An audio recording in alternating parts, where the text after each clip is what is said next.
প্রতি ডিসেম্বরে বছরের সেরা দেশ বাছাই করে যুক্তরাজ্য ভিত্তিক প্রভাবশালী গণমাধ্যম দ্য ইকোনমিস্ট। তবে ধনী বা সুখী দেখে এই বাছাই করা হয় না। বিগত 12 মাসে সবচেয়ে বেশি উন্নয়ন করে যে দেশটি তাকে বর্ষসেরা দেশ হিসেবে বাছাই করা হয়। এবার সেই গৌরব অর্জন করল বাংলাদেশ। সদ্য স্বৈরশাসকের কবল থেকে মুক্ত হয় বাংলাদেশকে 2024 সালে বর্ষসেরা দেশের তালিকায় প্রথম হওয়ার মুকুট দিয়েছে দ্য ইকোনমিস্ট। দেশের রাজনৈতিক ইতিহাসে এবছরের রাজনৈতিক পথ পরিবর্তনের ঘটনাটি বেশ তাৎপর্যপূর্ণ। এসব তথ্য নিজেই প্রকাশ করেছে গণমাধ্যমটি। সেখানে বলা হয়েছে যে এবারে সেরা দেশ বেছে নেওয়ার ক্ষেত্রে চূড়ান্ত তালিকায় ছিল 5টি দেশ। বাংলাদেশ ছাড়াও সিরিয়া, আর্জেন্টিনা, দক্ষিণ আফ্রিকা এবং ইউরোপের দেশ পোল্যান্ডও ছিল এই তালিকায়। শেষ পর্যন্ত গণমাধ্যমটির সংবাদদাতাদের প্রবল বিতর্কের মধ্যে বর্ষসেরা দেশ হিসেবে নির্বাচিত হয়েছে বাংলাদেশ।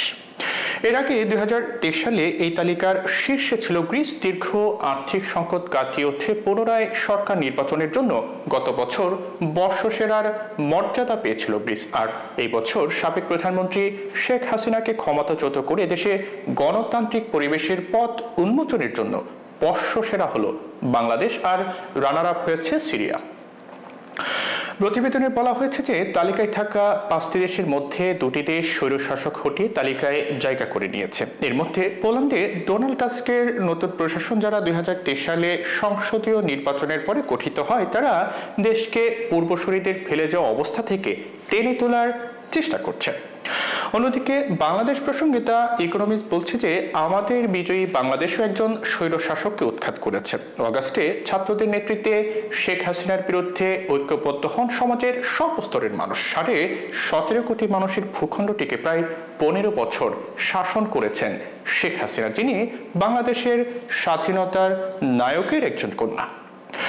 একসময় দ্রুত অর্থনৈতিক প্রবৃদ্ধির নেতৃত্ব দিয়েছেন, কিন্তু পরে দমন পীড়ন শুরু করেন, নির্বাচনে জালিয়াতি করেন, বিরোধীদের কারাগারে ভরেন এবং আইন শৃঙ্খলা রক্ষাকারী বাহিনীকে বিক্ষোভকারীদের উপর গুলি চালানোর নির্দেশ দেন।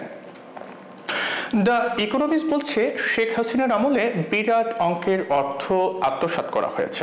এই প্রতিবেদনে দেশের প্রধান দল বিএনপিকে দুর্নীতিগ্রস্ত হিসেবে উল্লেখ করা হয়েছে। বাংলাদেশ সম্পর্কে আরও বলা হয়েছে যে ক্ষমতার হাত বদল হলে বাংলাদেশে প্রতিহিংসামূলক সহিংসতার ইতিহাস রয়েছে। এছাড়া ইসলামী চরমপন্থা দেশটির জন্য একটি বড় হুমকি। তবে অন্তর্বর্তী সরকারের সংস্কার এখন পর্যন্ত আশাব্যঞ্জক। দ্য ইকোনমিস্টের প্রতিবেদনে বলা হয় যে দেশটির অন্তর্বর্তী সরকারের প্রধান হিসেবে রয়েছেন শান্তিতে নোবেল পাওয়া প্রফেসর ডক্টর মোহাম্মদ ইউনূস, যারা ছাত্র, সেনাবাহিনী, ব্যবসায়ী এবং নাগরিক সমাজের সমর্থন পেয়েছেন। এই সরকার আইন শৃঙ্খলা ফিরিয়ে আনার চেষ্টা করছে এবং অর্থনীতিকে অনেকটা স্থিতিশীল করেছে।